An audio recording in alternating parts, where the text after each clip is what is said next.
Life is an infinite game with many finite games as subunits.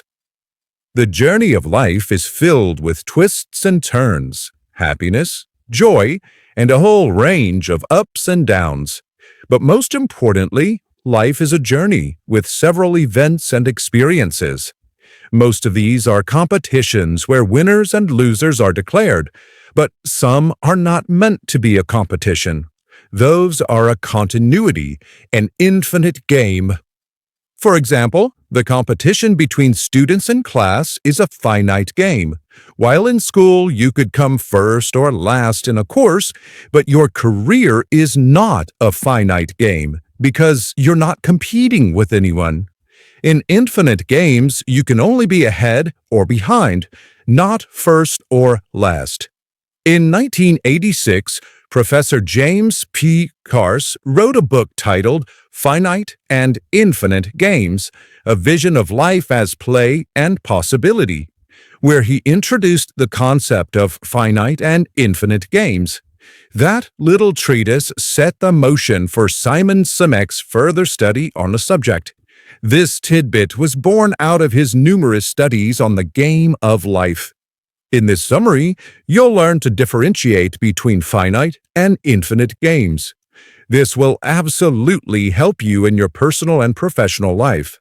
Among the things you will learn from this book is that business and career are not finite games that end with you. They're meant to be transgenerational, and you're only a player in the bigger scope of things. And lastly, you'll learn strategies for living the transgenerational life. Key point 2. Business is an infinite game and should be treated as such.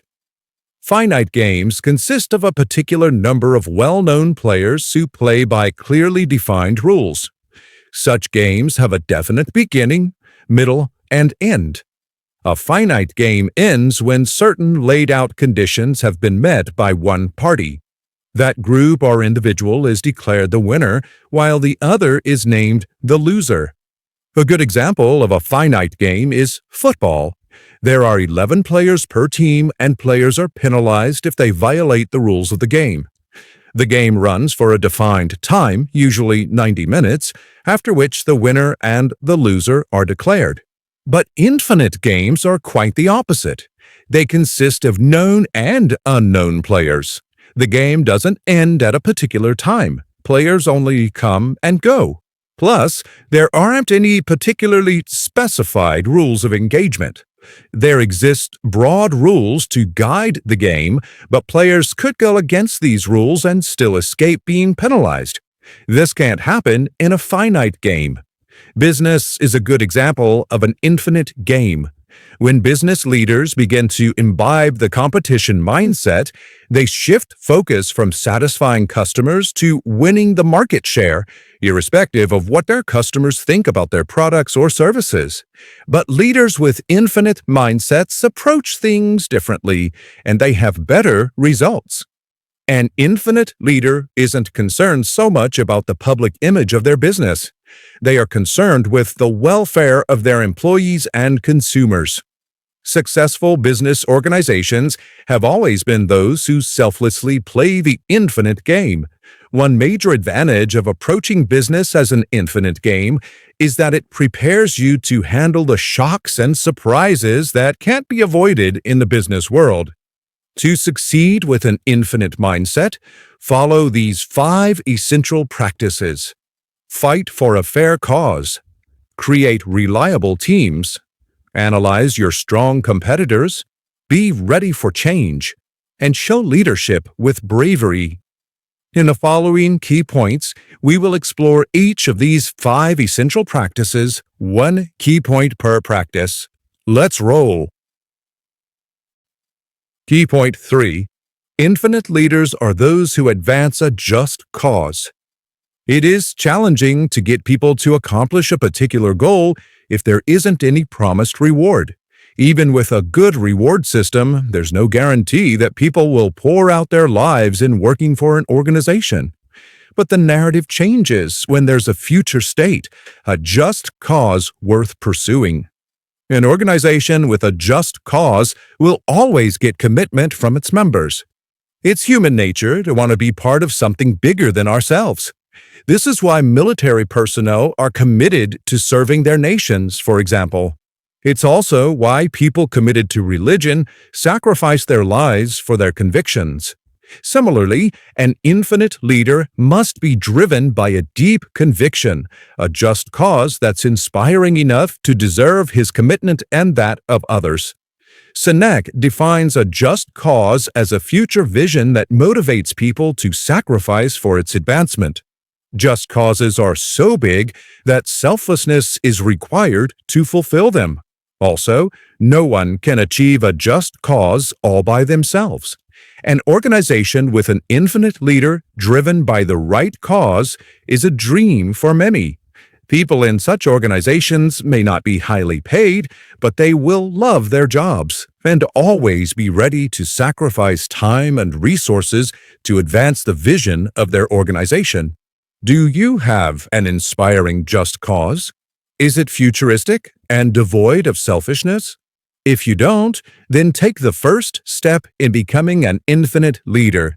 Develop a just cause for your organization. And if your organization has a just cause before you even join, it's your duty to adhere to that vision all through your time there. Always remember, your job as an infinite leader is not to win the game, but to play your part faithfully as a member of an endless chain that has people ahead of you and more coming behind. A just cause must have the following characteristics. For something, affirmative and optimistic. Inclusive, open to all those who would like to contribute. Service-oriented, for the primary benefit of others. Resilient, able to endure political, technological, and cultural change. And idealistic, big, bold, and ultimately achievable. Key point 4.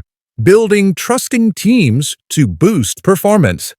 In the previous key point, we emphasized that teams work best when motivated and inspired by a just cause that is bigger than them.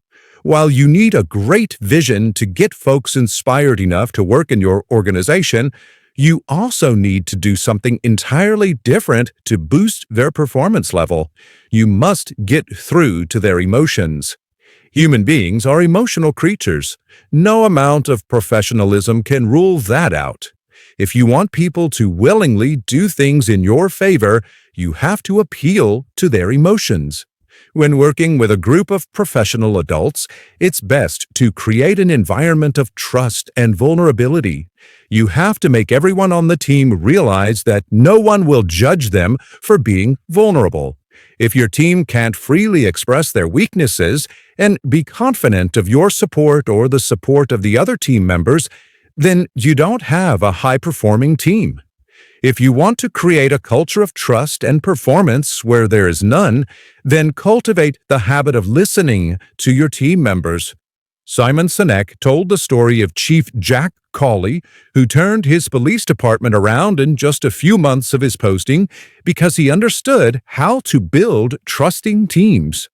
When Chief Cawley was posted to Castle Rock Police Department, CRPD, he instantly realized that something was missing.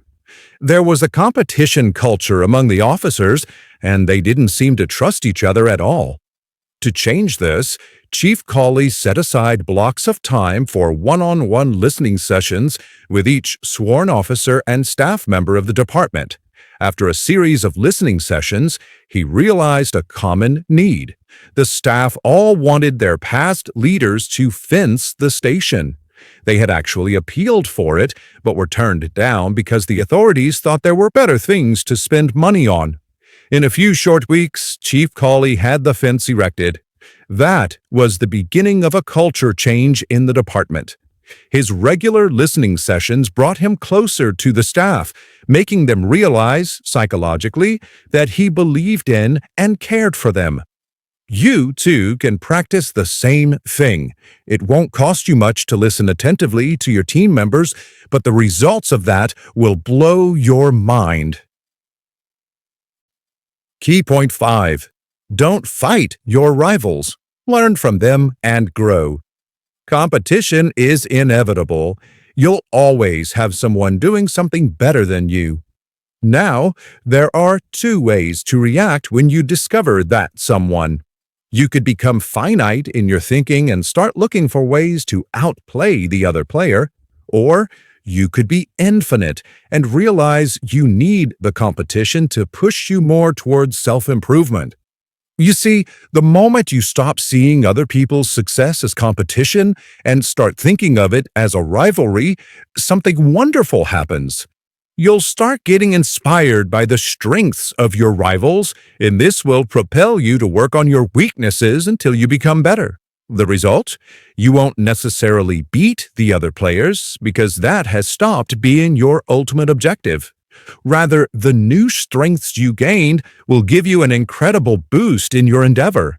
It is important to celebrate our victories, but we cannot linger on them. The infinite game is still going, and there's still much work to be done. Simon Sinek. Don't fight your rivals. Get inspired by them, and you'll start getting better at what you do.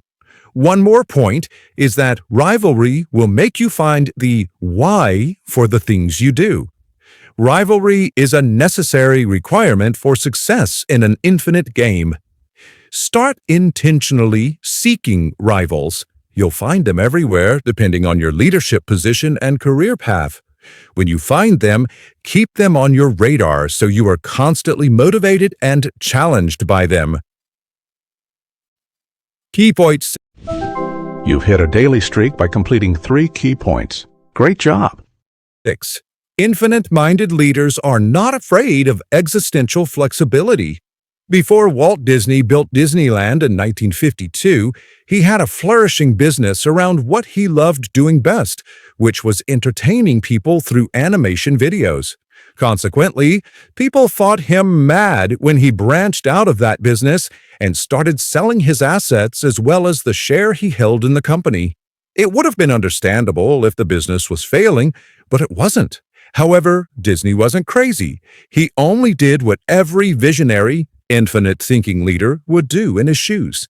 His reason for selling the business and liquidating his assets was simple. The company was doing well, but it was no longer serving his just cause. Disney left and built Disneyland, a company that would better advance his just cause of relieving people of stress and transporting them to a world of their wildest dreams. What Disney exhibited is called existential flexibility. Sinek characterizes it as the ability to drastically change a business model or strategy in order to better promote a just cause.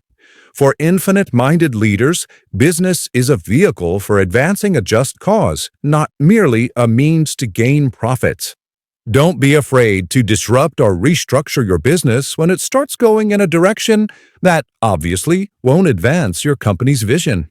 Understand that existential flex is different from adjustment to meet the requirements of a changing world. For instance, most newspapers changed their business models because of the demands of the digital age. That's not existential flex. They just remodeled to stay in business. Remodeling is good in the face of changes, and just about any wise leader readjusts, but it takes infinite thinking to muster enough courage to make an existential flex possible.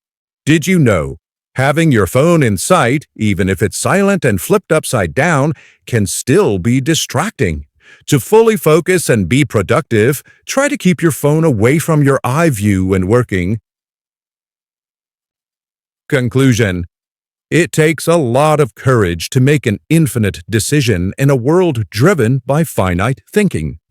As an infinite leader, you must learn to not allow your decisions to be influenced by what finite thinkers will think. It takes courage to live this way, and it's challenging to do it all alone.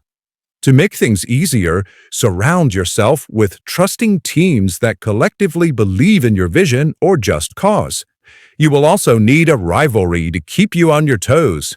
Most importantly, prioritize your vision above all else. In 2014, CVS Caremark showed bravery by halting tobacco sales in all 2,800 stores. The reason was simple. Selling tobacco was against their vision of helping people on their path to better health.